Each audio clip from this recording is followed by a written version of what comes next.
a gente por elas. E é gostoso de ver que essas crianças têm uma importância fundamental no reino de Deus. E quando nós falamos em criança, para nós pais, sempre há um peso grande da responsabilidade que nós temos. Quando a gente abre as Escrituras e vê a importância que as crianças têm no reino de Deus, e a gente, em contrapartida, olha para o lado e vê ali os pequeninos em volta da gente, a gente percebe que grande responsabilidade, que preocupação, que peso que existe em nossa alma, em nosso espírito, por causa de um destino eterno, que está ali, na nossa mão, pertinho da gente. Não existe preocupação maior nas nossas vidas do que o destino eterno dos nossos filhos. Os pais concordam com isso? Tem alguma coisa mais importante na nossa vida do que a vida eterna, do que o destino eterno dos nossos filhos? Não tem. Você que ainda não é pai e ainda não é mãe, você não entende isso. Mas talvez você possa olhar para um sobrinho ou para um neto e se lembrar e reviver a necessidade que aquele pequeno tem de conhecer a verdade. E nós que amamos a Jesus, nós oramos pelos nossos filhos, com os nossos filhos, pelos nossos filhos.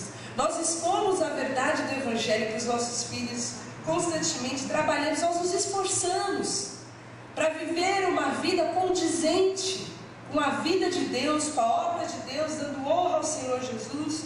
Nós nos envolvemos no máximo possível nas atividades, na vida da igreja, para que as nossas crianças tenham cada vez mais oportunidades de ouvir o Evangelho.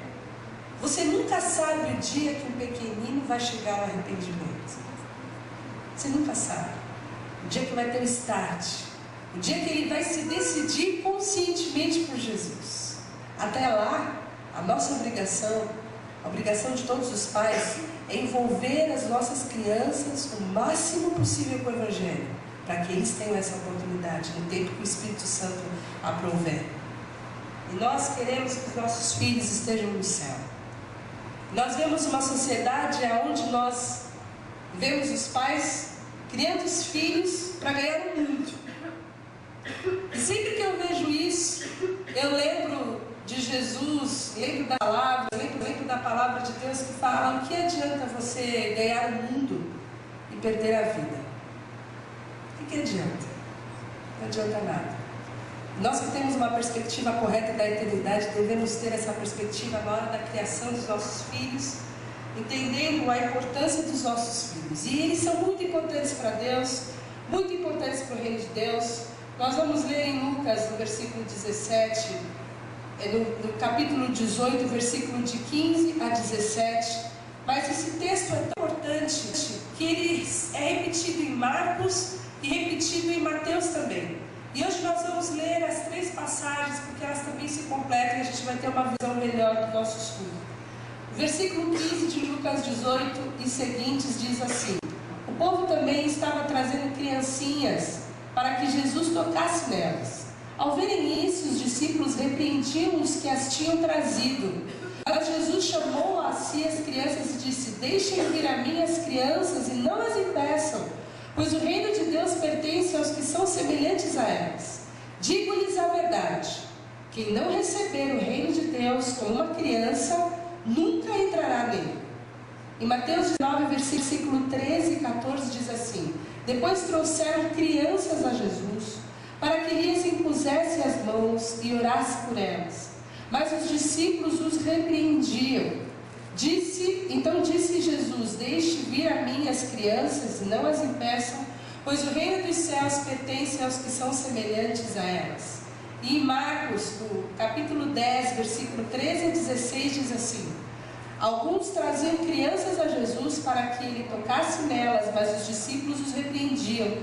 Quando Jesus viu isso, ficou indignado e lhes disse: deixem vir a mim as crianças, não as impeçam, pois o reino de Deus pertence aos que são semelhantes a ela. Digo-lhes a verdade: quem não receber o reino de Deus como uma criança, nunca entrará nele. Em seguida tomou as crianças nos braços, impôs-lhes as mãos e as abençoou. E nós temos algumas informações que completam essa ideia. E é interessante inicialmente falar que em Marcos e em Mateus, o contexto em que essa passagem é inserida é logo após o ensino de Jesus sobre o divórcio. Jesus estava ali reunido com a multidão, trazendo alguns ensinos sobre a família, trazendo alguns ensinos sobre a santidade do matrimônio, informando para aquelas pessoas que o leito era imaculado, que Deus odiava o divórcio, e aquilo se completou. Faltava quem? As crianças. Então o contexto em Marcos e em Mateus, que é trazida essa informação da importância, da bênção, da imposição de mãos, dos pais levando os seus filhos, é dentro desse contexto de família. Aqui em Lucas não.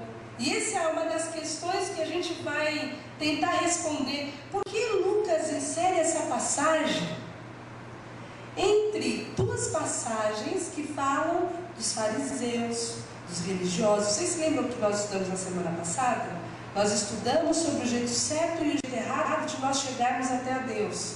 Ou nós chegamos com as nossas obras, ou nós chegamos como o publicano, batendo no peito e falando: Senhor, tem misericórdia de mim.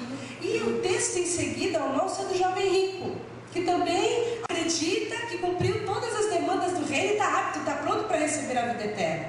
Então por que Lucas coloca dentro desse contexto? Agora, os pais, esses pais, eles tinham o hábito de levar os filhos para serem abençoados pelos rabinos. E reconhecendo a autoridade espiritual de Jesus, e levaram os seus filhos para serem abençoados por Jesus. O que o texto nos diz?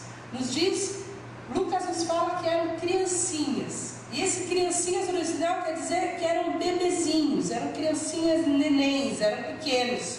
Marcos completa essa ideia falando que Jesus tomou essas crianças nos braços. Quer dizer, não dá para pegar a Bia e a Luísa no braço, no colinho para orar. Então a gente tem uma ideia de que eram crianças menores.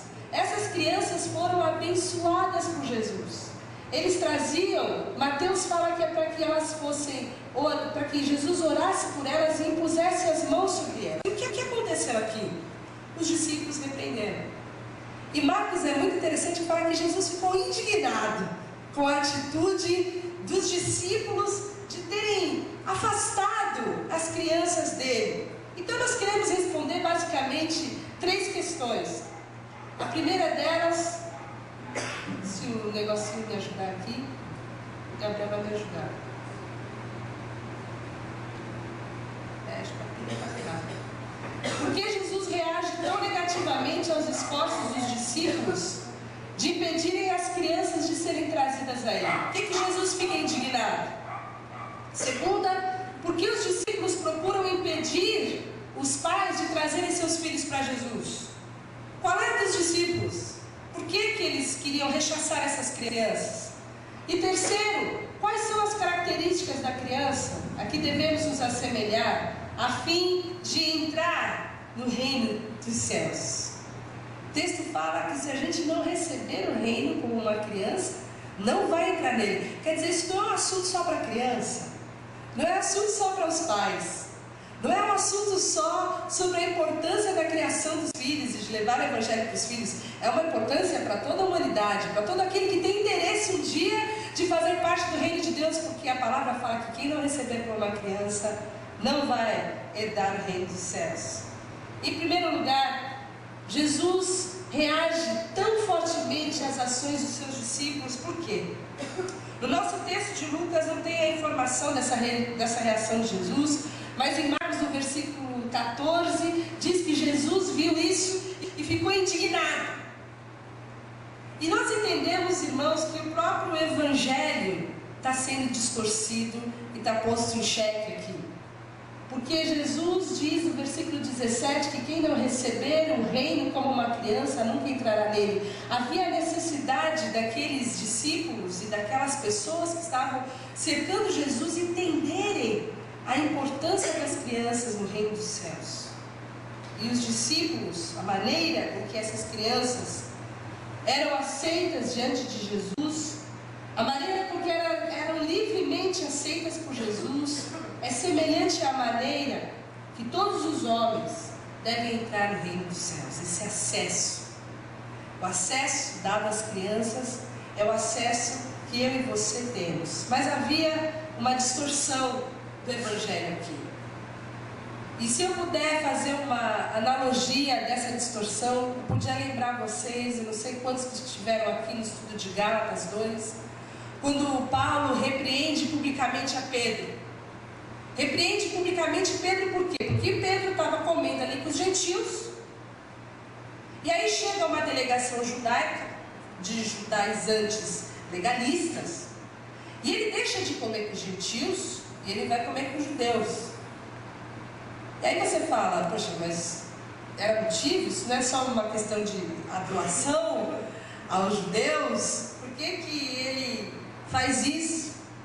Paulo critica algo mais importante do que a atitude, mas o que vai por trás da atitude de Pedro, a hipocrisia que havia no coração de Pedro.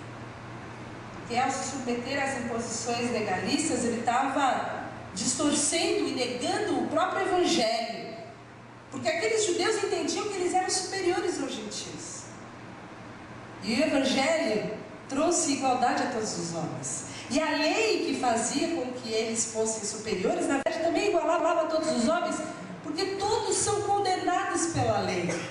Não tem ninguém que possa justificar-se pela lei. Quando Pedro dá credibilidade àqueles judaizantes, ele está distorcendo o próprio Evangelho. Ele está tolerando uma distinção que a graça de Deus não tolera. E aí, naquele momento, Paulo lembra a Pedro de que há um novo corpo, de que há um novo homem, de que a igreja é formada por todos iguais e sem distinção. Por isso ele reage fortemente. Essa é uma situação onde há uma distorção do Evangelho, que nós vamos ver mais adiante, e Jesus reage dessa maneira porque a essência do Evangelho está sendo ameaçada. Em segundo lugar, por que os discípulos afastaram as criancinhas? Não é difícil de imaginar como essas coisas na prática podem ter acontecido, né, irmãos? Eram multidões de pessoas. Eu fico imaginando os discípulos de Jesus que nem serviço secreto em volta do presidente dos Estados Unidos, tentando aplacar aqueles milhares de pessoas que vinham com as suas necessidades constantemente. E eles tomaram para si uma responsabilidade de filtrar. Você vê isso várias vezes no Evangelho. Eles querendo calar, querendo sossegar, querendo afastar algum tipo de coisa que Jesus adverte e volta lá para ouvir. Eles tinham esse hábito. E quando esses bebês foram levados para Jesus, para serem abençoados, os discípulos julgaram como um incômodo. Era algo inútil. O que aquilo tinha de utilidade, de necessidade? Os discípulos se encarregaram de afastar os pais e as crianças porque eles tinham essa impressão de que eles queriam incomodar Jesus. Na verdade, eles não tinham a real importância, não tinham noção do que essas crianças representavam para Deus e o seu reino. E a pergunta que é a mais importante para nós é: por que essas crianças foram encorajadas para vir? Como que nós devemos nos assemelhar a elas? O que caracteriza uma criança, que deve também caracterizar a cada um de nós, para nós nos assemelharmos e entrarmos no reino dos céus? E a primeira característica, que talvez responde também as outras duas questões, é a humildade. E se nós pensarmos um pouco dentro do contexto que nós estávamos na semana passada, nós vamos chegar à conclusão que ninguém ilustra melhor que você não tem como ganhar a salvação por seus méritos do que um bebezinho. Não é verdade? Ele é a mais perfeita ilustração de alguém que não tem absolutamente nada para oferecer. A Amanda está chegando aí. Ela só vai querer. Não é isso que um bebê faz? Só chora porque está precisando de alguma coisa. Até dar o primeiro sorriso demora um pouco. Você fica esperando o feedback e não vem. Você tem choro.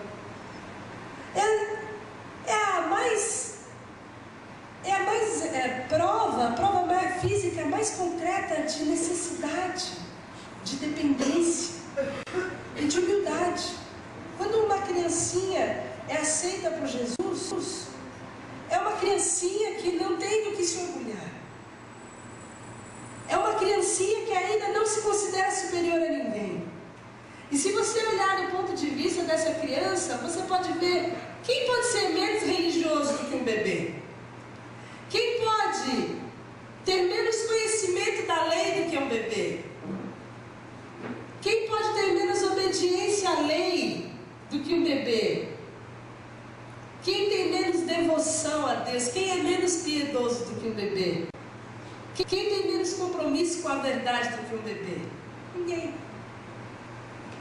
Então o bebê é uma ilustração perfeita do modo pelo qual nós podemos ser salvos e do modo pelo qual nós temos a liberdade para entrar no reino, sem nada para oferecer.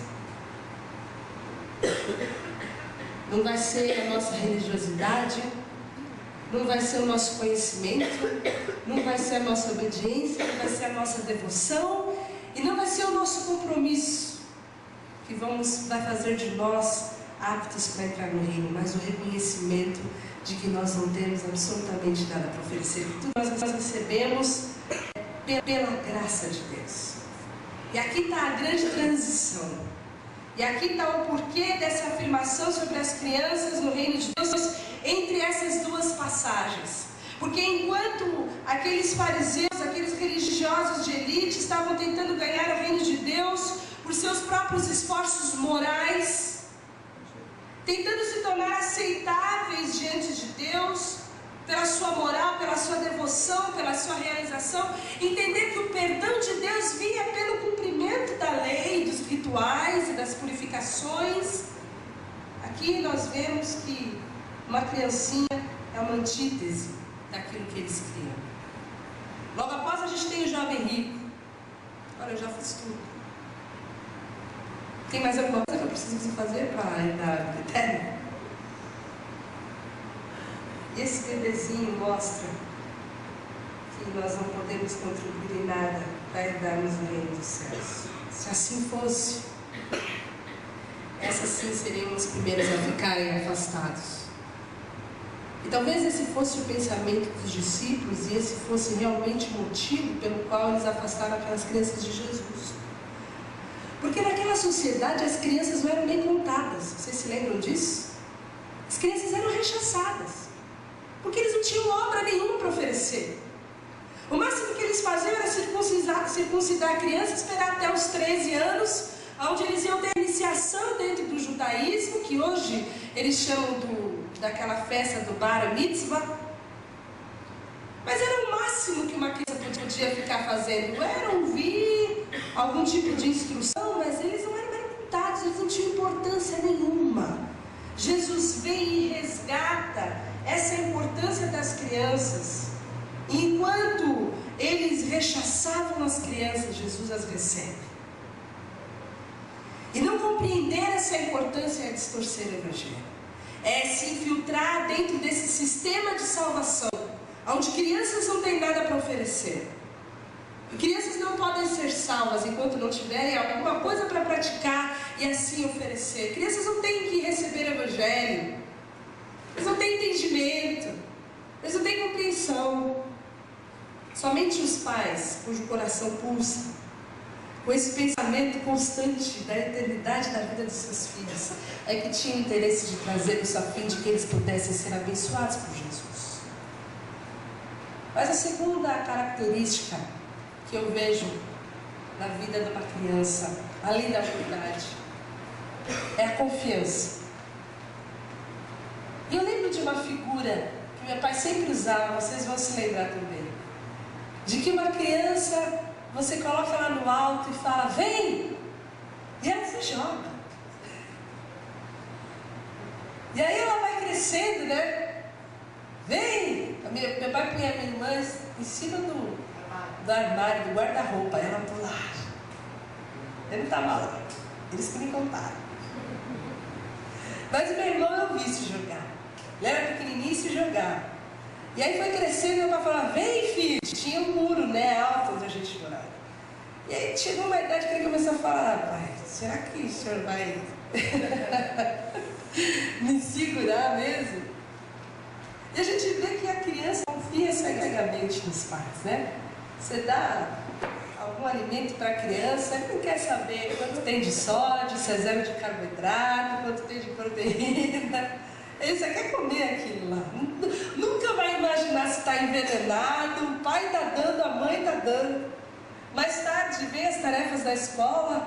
Mãe, qual é a resposta aqui? Você responde. E eles anotam lá. Mas chegando numa idade que eu respondo, e a Luísa, eu vou perguntar para o papai, para ver se ele pode me ajudar melhor. Já não confia tanto nas respostas. Mas então a criança pequenininha há uma confiança absoluta em tudo que os pais fazem, em tudo que os pais doam, todo o carinho dos pais. E essa confiança, irmãos, precisa ser resgatada nas nossas vidas. Essa confiança foi que aqueles fariseus não tinham. A palavra fala que Jesus veio para os que eram seus e os seus não receberam. Eu pensava hoje de manhã que eles preferiram ficar com a babá, né? Porque a lei fala que a lei era como um aio. E o aio é a figura da babá, daquele que vai levá-los até a graça. E os fariseus perderam a oportunidade de contemplar a riqueza da graça de Deus revelada em Jesus, porque eles se atracaram na lei. E nós, como filhos de Deus, precisamos aprender a confiar no nosso Pai. Eu sei que existem momentos nas nossas vidas, irmãos, em que nós somos levados a confiar. Nosso coração se enche de dúvida. Os sofrimentos e as angústias das nossas vidas trazem questionamentos sobre a bondade de Deus, sobre a presença de Deus, sobre o carinho de Deus, sobre o destino das nossas vidas e da vontade de Deus nas nossas vidas. Nós precisamos olhar para Jesus e olhar para o grande amor do nosso Pai. E para fazer parte, receber a plenitude do reino de Deus, nós precisamos resgatar a confiança que nós temos em Deus, como um filho tem no seu pai e na sua mãe. Essa confiança há de ser resgatada. Aquela confiança de que você sabe que todas as coisas cooperam para o bem daqueles que amam a Deus. De que nada pode nos separar do amor de Deus. De que nenhum fio de cabelo da nossa cabeça cai sem que seja a permissão de Deus. Irmão, quando nós nos cercamos dessa verdade, do cuidado e do amor de Deus, da presença de Deus nas nossas vidas, de que 1000 podem cair ao nosso lado, 10.000 à nossa direita, mas nós não somos atingidos. Nós temos uma certeza de que existe um Deus bom, que é o Pai das luzes, de onde vem toda coisa boa, de onde vem toda dádiva. E um versículo que eu gosto muito diz o seguinte, Jeremias 29:11. É Deus falando: pois eu bem sei os pensamentos que tenho a vosso respeito, diz o Senhor, pensamentos de paz e não de mal, para vos dar o fim que esperais. Nós sabemos que nós temos um Deus bom. Enquanto nós mantivermos essa realidade da bondade de Deus, da graça de Deus, da presença de Deus nas nossas vidas, a nossa confiança vai ser como a confiança de um filho do seu Pai. Se nós queremos fazer parte desse reino, nós precisamos aprender a confiar. Uma outra coisa, irmãos, que eu vejo é a dependência. Como uma criança depende dos seus pais, né? Não tem nada que uma criancinha possa fazer de uma forma independente. E quando ele vai se desapegando, é um processo doloroso para a gente mesmo, como pais, né? Larga peito, vai tomar uma madeira, depois vai para a escola, depois quer ir para a casa do amigo, depois quer passar o final de semana inteiro na casa da avó, depois casa. E vai viver outra vida longe dos pais. Mas é um processo doloroso. Mas a criança, sim, a criança pequena, ela é totalmente dependente. E Jesus, Ao receber essas crianças, irmãos, Ele revela uma nova aliança também sendo restaurados. Temos essa nova aliança. Por quê? Para que o bebê pudesse fazer parte do reino, ele devia estar ligado a algum dos dois pais. Ou ser filho da descendência de Abraão, vocês se lembram disso? Ou então, através da lei mosaica, se submeter a todos aqueles ritos e aqueles cerimoniais. Jesus revela que nós não vamos entrar no reino por nossa própria força. Não vai ser por causa da nossa compreensão, não, irmãos, porque a letra mata. Ficar sabendo um monte de coisa e não praticar, isso não tem sentido algum. É o Espírito em nós que vivifica essa palavra. Não vai ser por conta da nossa sabedoria e muito menos por causa das nossas obras. Nós só podemos vir a Cristo quando nós reconhecermos o nosso estado indefeso. Quando nós reconhecemos que nós somos dependentes. Dependentes da sua graça, dependentes da sua misericórdia. Quando nós pudermos bater no peito, que nem publicano, tem misericórdia de mim, eu dependo de Ti. Eu não posso andar sozinho, eu não posso correr a carreira solo, eu dependo de Ti. E essa é a grande diferença entre todos aqueles que vieram a Jesus, salvos, supercrentes, cheios de obras. Eles não precisavam da graça, eles não precisavam de perdão, eles não precisavam de misericórdia. Eles tinham suas obras, eles foram embora sem ser justificados. A dependência, a necessidade, a carência, é isso que vai caracterizar cada pessoa que entra no reino. Dependente, indigno, participante das bênçãos por causa da bondade de Deus e por causa da sua graça, não por causa dos seus méritos. Nós aprendemos que nós precisamos ser humildes, precisamos confiar e precisamos aprender a depender. Essa é a forma com que nós podemos fazer parte do reino de Deus. Mas existe uma outra coisa que eu entendo que é o tom na vida de uma criança, que é a alegria. Você que já ficou olhando uma criança brincar por 2, 3 minutos, aquela risinha, aquela risadinha, gargalhadinha, é tão gostoso. Uma criança ainda na sua fase de inocência faz qualquer coisa virar um carrinho, um foguete, um avião, uma panelinha. Depois vai crescendo, vai ficando mais complicado achar um brinquedo com menos de 3 dígitos, mas enquanto é pequeno, tem toda aquela singeleza de uma criança. E a gente vê que é uma delícia uma criança brincar. E a frase que Jesus usa é: quem não receber o reino de Deus como uma criança, nunca entrará nele.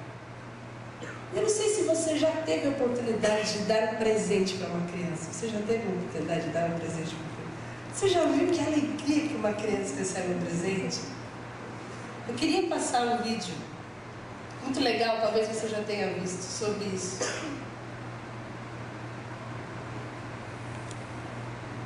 O André? Ó, o André.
could go anywhere wherever you want to go.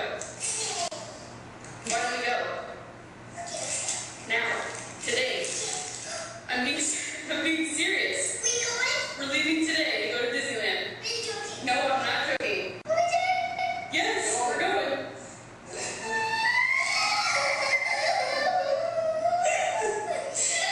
Are you excited?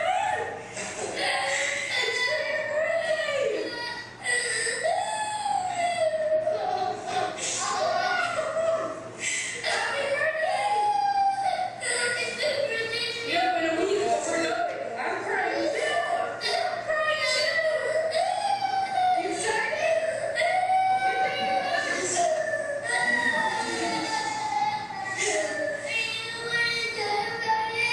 We're going when Daddy gets home from work.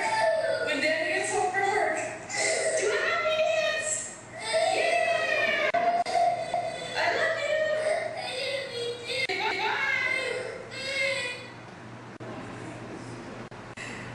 É a alegria de receber alguma coisa, né?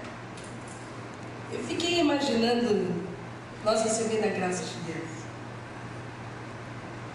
E nós recebemos alegria, nós recebemos paz, nós recebemos amor. Um amor que não é mais só pra gente, mas é um amor que se expande. A gente tem o nosso amor expandido. A gente recebe a graça e a gente recebe dons que estão ali disponíveis. Os nossos talentos começam a ser usados para a graça de Deus.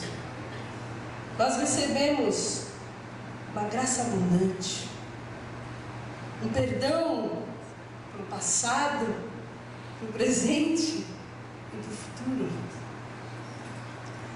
E a gente vai abrindo a nossa mala e nós vamos descobrindo que existem presentes ilimitados, eternos de Deus. O fim da nossa palavra. Deus nos justifica, Ele nos santifica.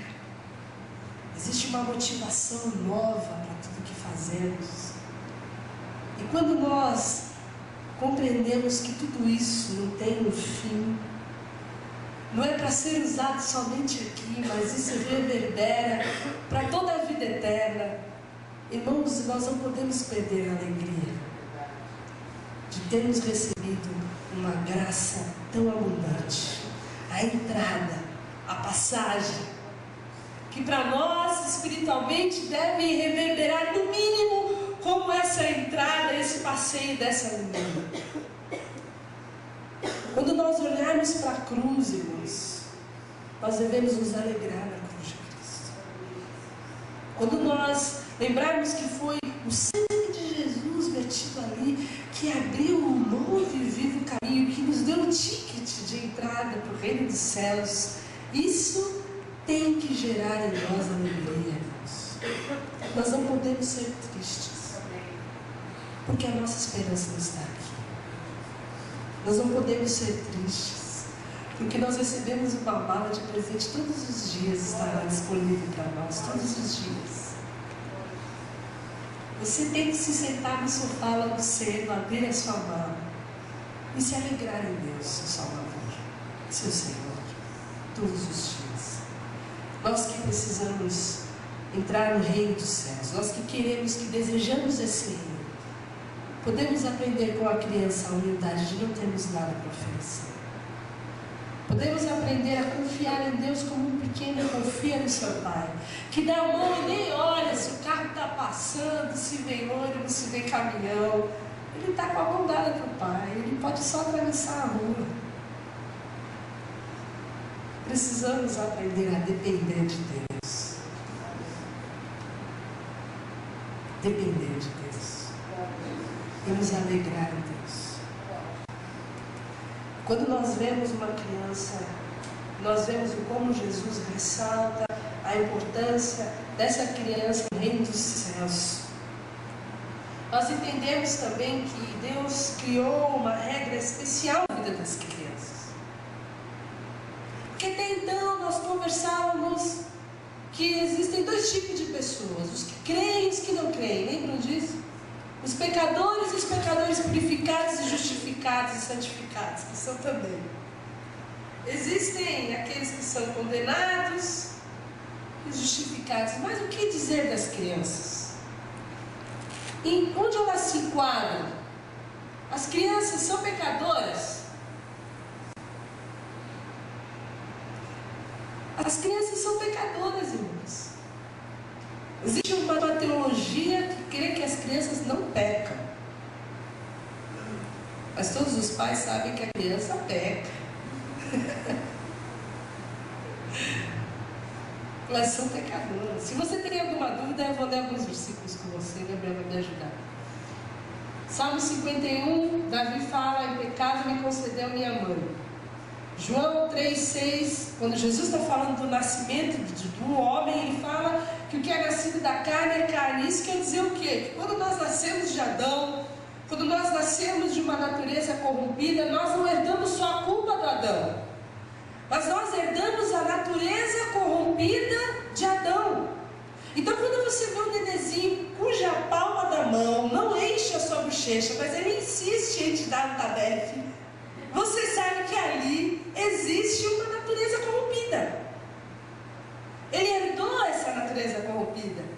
1 Reis 8,46 fala que não há quem não peque, não há homem que não peque. Salmo 58,3 fala que os ímpios erram o caminho desde o ventre, desviam-se os mentirosos desde que nascem. Provérbios 21,15 fala que a estupidez está ligada ao coração de uma criança. Em Gênesis 8,21 é o Senhor mesmo falando. O Senhor sentiu o aroma agradável e disse a si mesmo: nunca mais amaldiçoarei a terra por causa do homem. E aí ele fala o seguinte: pois o seu coração é inteiramente inclinado para o mal desde a infância, e nunca mais destruirei todos os seres vivos como fiz dessa vez. E nós teríamos muitos versículos para trazer, meus irmãos, dizendo que o coração do homem é desesperadamente corrupto desde sempre. Não há quem não peque, não há quem faça o bem. E essas criancinhas também são pecadoras. A diferença é que o pecado ainda não se desenvolveu ao tal ponto de trazer no coração da criança uma resistência, uma rebeldia, uma hostilidade à vontade de Deus. A criança não se desenvolveu em seu pecado ao ponto de depreciar a honra de Deus. O conhecimento que ela tem da palavra não é suficiente. A presença do Espírito Santo de Deus ainda não a convence do pecado, da justiça e do juízo. E essa criança só pode ser julgada e condenada pelo pecado a partir do momento que ela pode prestar contas. E aí eu entendo, irmãos, que o reino de Deus pertence a todas as crianças até o momento em que elas podem prestar contas diante de Deus. Até o momento em que elas podem ser pessoalmente responsáveis diante de Deus, com consciência da vontade, da verdade e do Evangelho revelados a elas. Até lá. Até que elas tenham essa consciência, até que elas possam responder a essa verdade, elas estão sob uma proteção graciosa de Deus. Elas estão protegidas, elas estão cuidadas. A palavra de Deus fala que o reino de Deus é delas. Isso, irmãos, quando nós entendemos isso, que nesse período de tempo que eles estão sob os cuidados especiais da graça de Deus, nós vamos entender uma coisa muito importante, que esse é o momento em que elas precisam conhecer a Jesus. É nesse momento em que elas estão debaixo da proteção graciosa de Deus que elas precisam conhecer o Evangelho. Em que nós, como pais, precisamos evangelizar as nossas crianças. Como tios, devemos evangelizar os sobrinhos. Como neto, como avós, devemos evangelizar os nossos netos. Evangelizar os filhos, os amigos dos nossos filhos. Nós temos essa missão. Porque nesse período, eles estão debaixo da graça de Deus, eles estão protegidos. E quando você chama uma criança para orar, ela vem orar. E ela faz a oração mais linda que você já ouviu. E quando você chama uma criança, você expõe o Evangelho, você conta uma história para ela, ela crê, irmãos. Ela crê. Você fala que o Davizinho matou um Golias com 3, ele crê. Ah, veja bem, sem espada, não tinha nada, não tinha proteção, a criança não questiona. Quando você fala que o mar vermelho se abriu, que Jonas foi parar na barriga da baleia, do grande peixe, desculpa. Eles creem. E vai chegar um momento em que eles vão voltar e vão vir questionando todas essas verdades. Mas a coisa mais linda é que você está plantando fé no coração dessas crianças. Nesse período, onde não há hostilidade, onde não há rebeldia, ainda não há desconfiança, não há dúvida, não existem questionamentos. É uma fé genuína. E essa graça providencial sobre eles faz dos corações das crianças o terreno mais fértil para a evangelização do mundo. Por isso, quando você olhar para uma criança, olhe para ela como se fosse o terreno mais fértil que já passou por você. O que você plantar ali vai florescer. Eu arriscaria dizer que a maioria de nós aqui teve um contato com o Evangelho quando nós éramos pequenos. Algum tipo de contato nós tivemos. Pode ser que tenha demorado a vida inteira até que ele viesse a se florescer. Outros foram agraciados. Mas essa semente plantada, ela dá muito fruto. E essa é a nossa preocupação quando nós olhamos para as nossas crianças. E Moody, que é um grande pregador, chegou de uma reunião e falou com o seu anfitrião assim, como é que foi o culto? Ele respondeu, olha, tiveram 2 conversões e meia. Aí o anfitrião perguntou, então foram 2 adultos e uma criança? Não, foram 2 crianças e um adulto. Porque o adulto tem o resto de vida para Deus. Mas a criança tem a vida inteira para Deus. E essa era a minha pergunta quando eu era pequena. Porque a gente ia numa igreja que tinha testemunhos de sábado. E o pastor sempre chamava alguém para dar testemunho. Uma vez eu falei para meu pai, ele não pode me chamar. Eu falo o quê? As pessoas vão lá, enquanto eu era um bêbado que vivia drogado. Hoje eu sou curado. Encontrei Jesus. Eu não tinha nada para falar. Aí meu pai falava isso para mim quando eu era pequenininha. Não tem testemunho mais lindo do que dizer do que Jesus me livrou. E eu aprendi. Um dia eu tive a oportunidade de dar esse testemunho também, porque eu sabia que ele ia me chamar. Ele me chamou mesmo.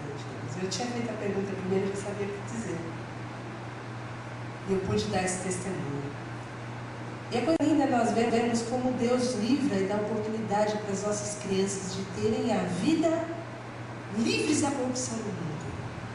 De conhecerem o Evangelho hoje e terem em si a fé sendo gerada. Está sendo gerado fé para essas crianças e esses irmãos. Quando eles forem questionados, eles vão poder dar a razão da fé. Enquanto o mundo não crê, chega uma idade como as nossas mais velhas já estão no confronto com outras crianças que não creem. E elas falam de Jesus e elas não creem, porque elas não receberam a palavra da verdade nesse período fértil. Elas não podem crer, porque no período mais fértil da vida delas, ainda elas estavam debaixo da proteção graciosa de Deus, elas não foram semeadas. E nós temos essa oportunidade.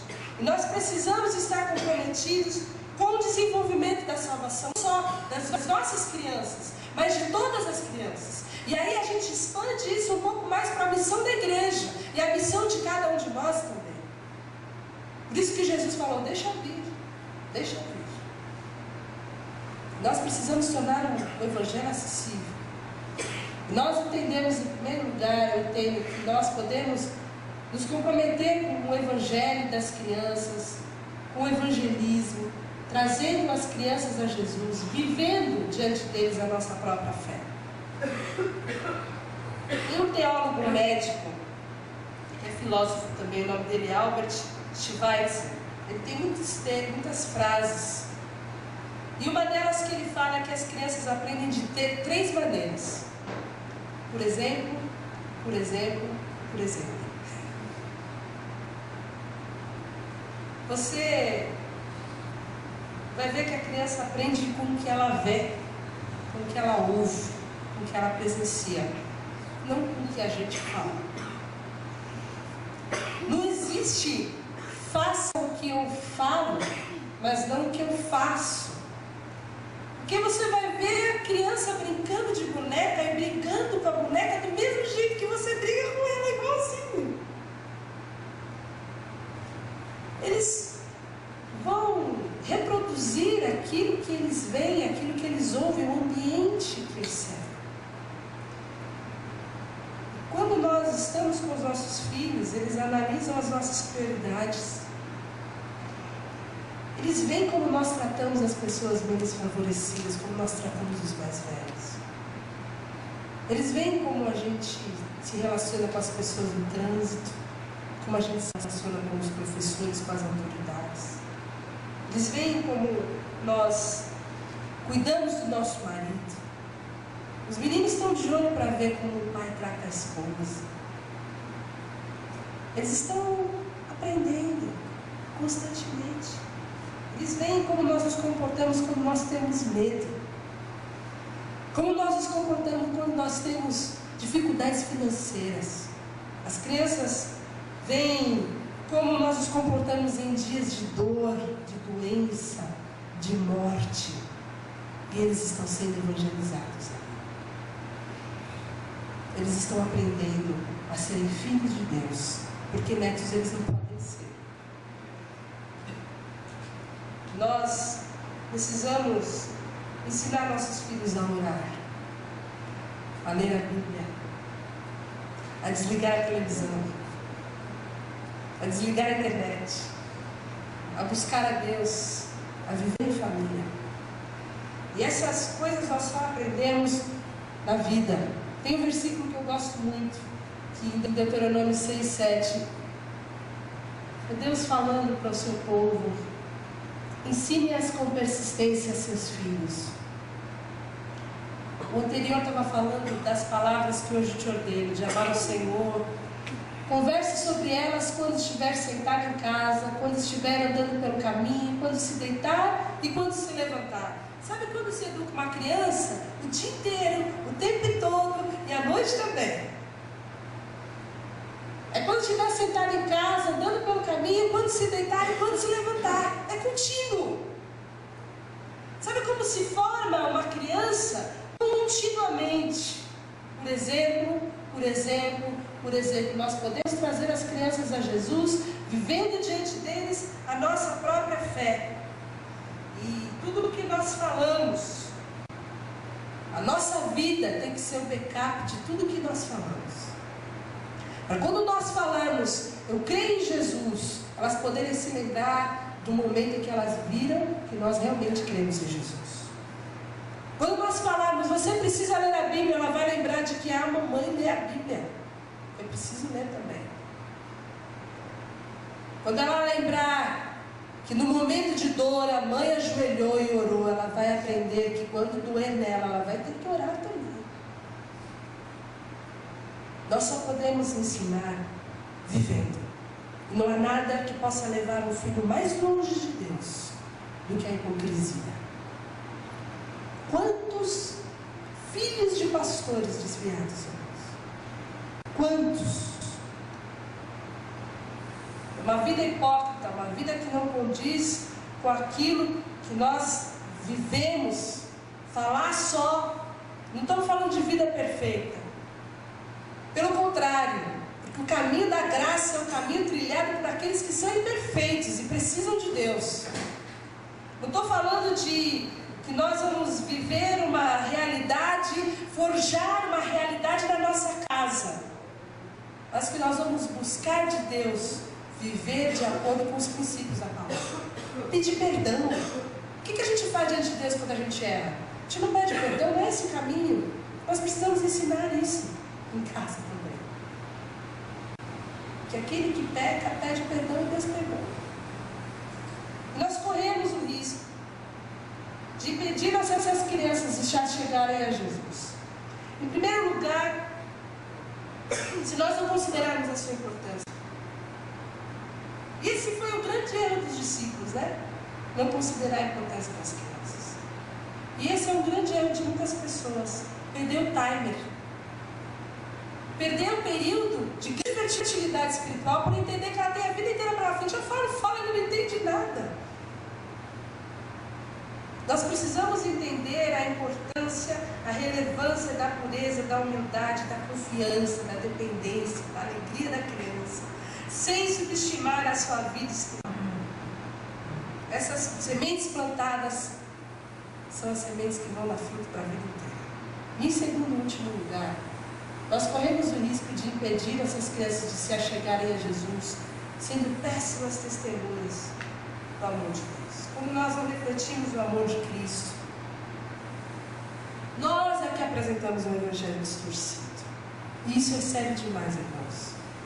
Porque nós somos como os fariseus, lembra? Que são uma pedra no meio do caminho, que não entra nem deixa entrar. E a gente se torna essa pedra na vida dos nossos filhos.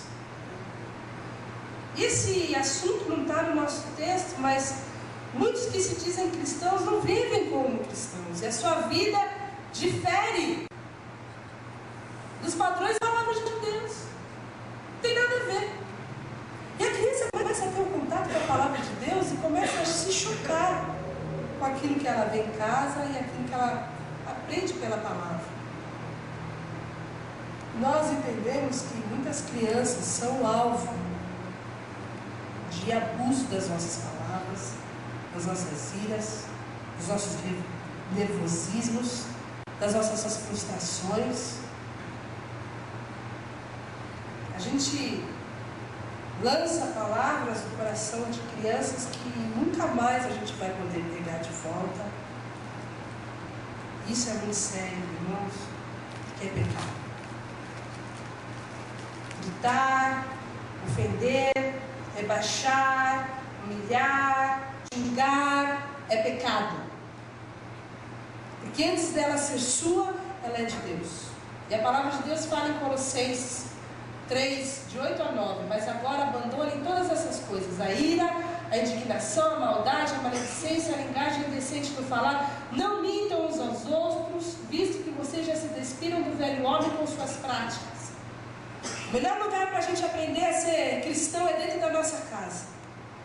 Que sejam os nossos filhos o alvo do nosso amor, do nosso carinho, do melhor que nós temos, e não do pior. Não das nossas mentiras, não das nossas iras, dos nossos xingamentos, das coisas ruins que nós podemos gerar com as nossas palavras. Muito pelo contrário.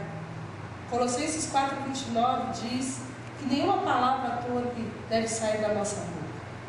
Apenas a que for útil para edificar os outros, conforme a necessidade, para que conceda graça ao que ouve.